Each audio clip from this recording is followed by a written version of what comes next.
Mi, worth it po ba ang pagta-Taiwan? Ako si Shella, 5 years ng factory worker dito sa bansang Taiwan.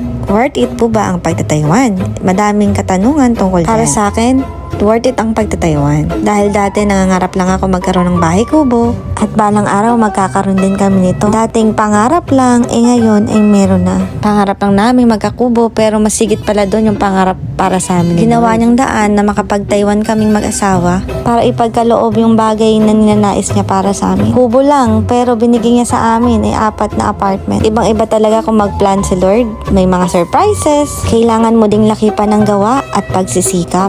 Dati nangangarap din ako makabili ng motor kahit nahulugan para gawing service naming mag-anak.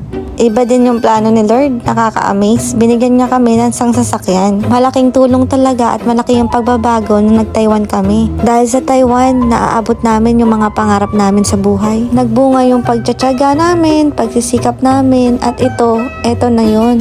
Madaming hirap muna bago makamit namin yung bagay na inaasam namin. Dating pangarap lang, pero ngayon ay nakamit na. Habang may pangarap tayo, ay patuloy lang tayong magsumikap. Patuloy lang tayong lumaban ng patas sa buhay at ipagkakaloob niya yung bagay na nakalaan.